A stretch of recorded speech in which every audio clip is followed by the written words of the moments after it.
Hi dears, welcome to our channel. நம்ம இன்றைக்கி பார்த்திங்கன்னா ரவை வச்சு ஒரு சூப்பரான ஈவினிங் ஸ்நாக்ஸ் தான் பார்க்க போகிறோம். இது பார்த்திங்கன்னா நீங்கள் ஸ்கூல்லேருந்து வர குழந்தைங்களுக்கு ஈவினிங் செஞ்சு கொடுத்தீங்கன்னா ரொம்ப விரும்பி சாப்பிடுவாங்க. பாருங்கள், நமக்கு எவ்வளோ சூப்பராக பணியாரம் வந்திருக்கு. வெளியே பார்த்திங்கன்னா நல்லா கிறிஸ்பியாக இருக்குங்க, உள்ளே பார்த்திங்கன்னா நல்லா சாஃப்டாக இருக்குங்க. பாருங்கள், பார்க்கும்போதே சாப்பிடும் போல் தோணுது. கண்டிப்பாக நீங்களும் நான் சொல்கிற அளவுகளோட ட்ரை பண்ணி பாருங்கள். இந்த பணியாரத்துக்கு பார்த்தீங்கன்னா தேங்காய் சட்னி, தக்காளி சட்னிலாம் பார்த்தீங்கன்னா நல்ல ஒரு காம்போவாக இருக்குங்க.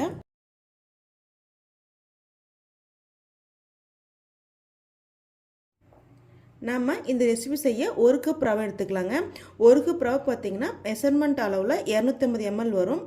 நாம் இதை ஒரு மிக்சிங் பவுலில் சேர்த்துக்கலாம். நீங்கள் இந்த ரவை பார்த்தீங்கன்னா வறுத்த ரவை, வறுக்காத ரவை எது வேணாலும் எடுத்துக்கலாங்க. நம்ம ரவை சேர்த்த பிறகு இது கூட எந்த கப்பில் ரவை எடுத்தீங்களோ அதே கப்பில் அரை கப் அளவு தயிர் சேர்த்துக்கலாம். தயிர் சேர்த்த பிறகு நம்ம இப்போ இது கூட ஒரு அரை கப் அளவு தயிர் சேர்த்துக்கலாம். நீங்கள் எந்த கப்பில் தயிரும் ரவையும் எடுக்கிறீங்களோ அதே கப்பில் அரை கப் தண்ணி சேர்த்துக்குங்க. தண்ணி சேர்த்த பிறகு நல்லா மிக்ஸ் பண்ணி விட்டுக்கலாம். கொஞ்சம் கூட கட்டிகள் இல்லாமல் நல்லா மிக்ஸ் பண்ணி விட்டுக்கலாம். பாருங்கள், இந்த மாதிரி கொஞ்சம் கூட கட்டிகள் இல்லாமல் நல்லா மிக்ஸ் பண்ணி விட்டுக்குங்க. இதில் நீங்கள் சேர்க்கிற தயிர் பார்த்தீங்கன்னா லைட்டாக புளிப்பு இருக்கிற மாதிரி சேர்த்துக்குங்க. அப்போ தான் பார்த்தீங்கன்னா பனியாக நல்லா சுவையாக இருக்குங்க. இந்த மாதிரி கொஞ்சம் கூட கட்டிகள் எல்லாம் மிக்ஸ் பண்ணி விட்டுக்குங்க. இப்போ நம்ம இது கூட ஒரு அரை டீஸ்பூன் அளவுக்கு சால்ட்டு சேர்த்துக்கலாம். சால்ட்டு சேர்த்துட்டு நல்லா மிக்ஸ் பண்ணி விட்டுக்குங்க. இந்த மாதிரி பார்த்தீங்கன்னா நல்லா மிக்ஸ் பண்ண பிறகு நம்ம இப்போ இதை மூடி போட்டு ஒரு 20 to 25 நிமிஷம் நல்லா ஊற வச்சுக்கலாம். இந்த மாதிரி பார்த்தீங்கன்னா நம்ம நல்லா ஊற வச்சு செய்யும் பொழுது பணியாரம் பார்த்தீங்கன்னா நல்லா சாஃப்டாக வரும். ஸோ அதனால் ஒரு 20 to 25 நிமிஷம் நம்ம நல்லா ஊற வச்சுக்கலாம். பார்த்திங்கன்னா இப்போ ரவை நல்லா ஊறி வரட்டும். நாம் இந்த டைமில் பணியாரத்துக்கு தேவையான தாளிப்பு ரெடி பண்ணிக்கலாம். இப்போ பார்த்திங்கன்னா நம்ம தாளிப்புக்கு அடுப்பில் ஒரு பேன் வச்சு அதில் ஒரு 2 டேபிள் ஸ்பூன் ஆயில் சேர்த்துக்கலாம். பாருங்கள், எண்ணெய் நல்லா சூடான பிறகு நம்ம இப்போ இது கூட ஒரு அரை டீஸ்பூன் அளவுக்கு கடுகு சேர்த்துக்கலாம்.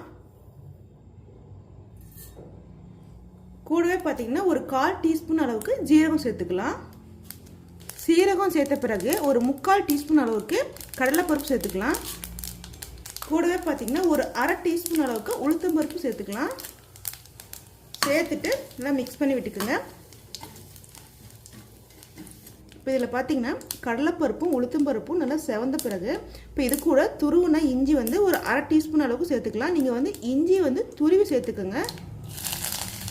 கூடவே பார்த்தீங்கன்னா பொடியே நறுக்குன்னா பச்சை மிளகாய் ஒரு 3 சேர்த்துக்கலாம். சேர்த்துட்டு நல்லா மிக்ஸ் பண்ணி விட்டுக்கோங்க. கூடவே பார்த்தீங்கன்னா ஒரு 1/4 டீஸ்பூன் அளவுக்கு பெருங்காயத்தூள் சேர்த்துக்கலாம். இப்போ பார்த்தீங்கன்னா இது கூட பொடியன்னு இருக்குன்னா ஒரு பெரிய வெங்காயம் ஒன்று சேர்த்துக்கலாம். சேர்த்துட்டு நல்லா மிக்ஸ் பண்ணி விட்டுக்குங்க. இப்போ நம்ம இது கூட துருவி வச்சிருக்கிற ஒரு கேரட் சேர்த்துக்கலாம். சேர்த்துட்டு நல்லா மிக்ஸ் பண்ணி விட்டுக்குங்க. இதை பார்த்தீங்கன்னா கேரட் ரொம்ப நேரம் வதங்க வேண்டிய தேவையில்லைங்க, சும்மா லைட்டாக வதக்கினா போதும். இப்போ இது கூடவே பொடியில் இருக்குன்னா கருவேப்பிலை இலைகள் சேர்த்துக்கலாம். கூடவே பார்த்தீங்கன்னா பொடியில் இருக்குன்னா கொத்தமல்லி இலைகள் சேர்த்துக்கலாம். சேர்த்துட்டு நல்லா மிக்ஸ் பண்ணி விட்டுக்கலாம். ஆமாம், இங்கே பார்த்தீங்கன்னா கேரட்டும் கொத்தமல்லி இலைகளும் சேர்த்த பிறகு அதிக நேரம் வதக்க வேண்டிய தேவையில்லைங்க, லைட்டாக ஒரு வதக்கினா போதும். நாம் இப்போ பார்த்தீங்கன்னா இங்கே ரவைக்கு தேவையான தாளிப்பு ரெடி பண்ணியாச்சு. இந்த தாளிப்பை நம்ம ஏற்கனவே ஊற வச்சிருக்க ரவையில் சேர்த்துக்கலாம். பாருங்கள், ஒரு 20 நிமிஷத்துக்கு அப்புறம் நம்ம சேர்த்துருக்க தயிரும் தண்ணியையும் ரவை நல்லா உறிஞ்சு நல்லா ஊறி வந்திருக்கு.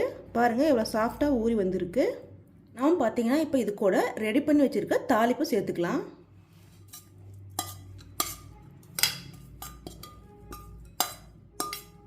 பாருங்கள், நம்ம தாளிப்பு சேர்த்த பிறகு கொஞ்சம் கட்டியாக இருக்கிற மாதிரி இருக்குது. நம்ம ஏற்கனவே பார்த்தீங்கன்னா இதில் 1 கப் ரவைக்கு அரை கப் தயிரும் அரை கப் தண்ணியும் சேர்த்தாங்க மிக்ஸ் பண்ணி வச்சுருக்கோம். இப்போ பார்த்தீங்கன்னா கொஞ்சமாக மட்டும் தண்ணி சேர்த்துக்கலாம். நான் இங்கே பார்த்தீங்கன்னா ஒரு 1/4 கப்புக்கும் கம்மியான அளவு தான் தண்ணி சேர்க்க போகிறேன். நீங்கள் வந்து தண்ணி வந்து அதிகமாக சேர்த்துடாதீங்க, செக் பண்ணிவிட்டு சேர்த்துக்கோங்க. சேர்த்துட்டு நல்லா மிக்ஸ் பண்ணி விட்டுக்குங்க. இந்த மாதிரி நல்லா மிக்ஸ் பண்ண பிறகு நம்ம இப்போ இது கூட கடைசியாக ஒரு 2 டேபிள் ஸ்பூன் அளவுக்கு அரிசி மாவு சேர்த்துக்கலாங்க. நம்ம வந்து அரிசி மாவு சேர்க்கும் போது பார்த்திங்கன்னா பனியாக நல்லா கிறிஸ்பியாக கிடைக்கும். ஸோ வந்து ஒரு 2 டேபிள் ஸ்பூன் அளவுக்கு மட்டும் சேர்த்துக்கோங்க. சேர்த்துட்டு நல்லா மிக்ஸ் பண்ணி விட்டுக்கோங்க. பாருங்கள், அரிசி மாவு சேர்த்துட்டு நல்லா இந்த மாதிரி மிக்ஸ் பண்ணி விட்டுக்கோங்க. பாருங்கள், இந்த மாதிரி தாங்க இருக்கணும். ரொம்ப திக்காகவும் இருக்கக்கூடாது, ரொம்ப லூஸாகவும் இருக்கக்கூடாது. இந்த பதத்தில் தான் இருக்கணும். அப்போ தான் பார்த்திங்கன்னா பனி நல்லா கிறிஸ்பி நமக்கு கிடைக்கும். இப்போ நான் வந்து பார்த்திங்கன்னா இதில் வந்து சோடாப்பு சேர்க்கலை. உங்களுக்கு விருப்பப்பட்ட நீங்கள் சோடாப்பு சேர்த்துக்குங்க. நம்ம சோடாப்பு சேர்த்து செய்யும் போது பார்த்திங்கன்னா பனியை நல்லா உப்பி வருங்க. பட் நான் வந்து இங்கே சோடாப்பு சேர்த்துக்கல. உங்களுக்கு விருப்பப்பட்ட நீங்கள் சோடாப்பு சேர்த்துக்குங்க. ஒரு 1/4 டீஸ்பூன் அளவுக்கு மட்டும் சோடாப்பு சேர்த்துக்கோங்க. பார்த்திங்கன்னா நான் வந்து சுஜி ரவை தாங்க எடுத்தேன். அந்த ரவைக்கு பார்த்திங்கன்னா 1 கப் ரவைக்கு 1/2 கப் தயிரும் 3/4 கப் தண்ணியும் போதுமானதாக இருந்துச்சு. நீங்கள் வந்து எந்த ரவை எடுக்கிறீங்களோ அதுக்கு தகுந்த மாதிரி தண்ணியை கூட்டியோ குறைச்சோ சேர்த்துக்கோங்க. பாருங்கள், இந்த பதத்தில் தான் இருக்கணும். பார்த்திங்கன்னா நமக்கு பனியாரம் ஊற்றுறதுக்கான மாவு ரெடியாக இருக்குது. நாம் இப்போ பனியாரம் ஊற்ற ஆரம்பிச்சிடலாம். பாருங்கள், இந்த பதத்தில் இருக்கிற மாதிரி பார்த்துக்கோங்க. பார்த்திங்கன்னா நம்ம பனியாரம் ஊற்றுறதுக்கு அடுப்பு ஒரு பனியாரக்கல் வச்சு கல் நல்ல சூடான பிறகு இப்போ நம்ம இது கூட நெய் அல்லது எண்ணெய் சேர்த்துக்கலாம்.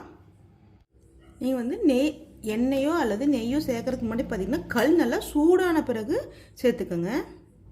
நான் வந்து பார்த்திங்கன்னா இங்கே நெய் தாங்க சேர்த்துருக்கேன். பார்த்திங்கன்னா நான் சேர்த்துருக்க நெய் வந்து நல்லா சூடான பிறகு நாம் இப்போ ரெடி பண்ணி வச்சுருக்க மாவை சேர்த்துக்கலாம்.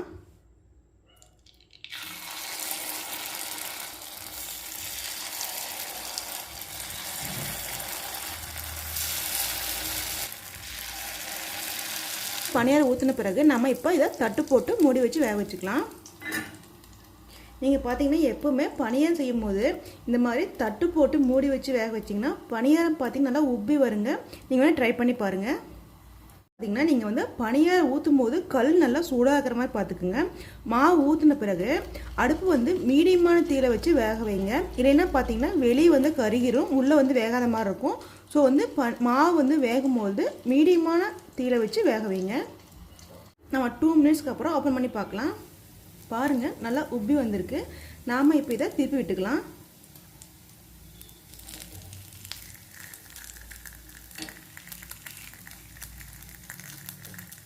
நான் வந்து பார்த்திங்கன்னா இதில் சோடாப்பு சேர்த்துக்கல. நீங்கள் விருப்பப்பட்டால் சோடாப்பு சேர்த்துக்குங்க. சேர்த்திங்க நல்லா உப்பி வருங்க. பாருங்கள், சேர்க்காம நல்லா உப்பி வந்திருக்கு பாருங்கள்.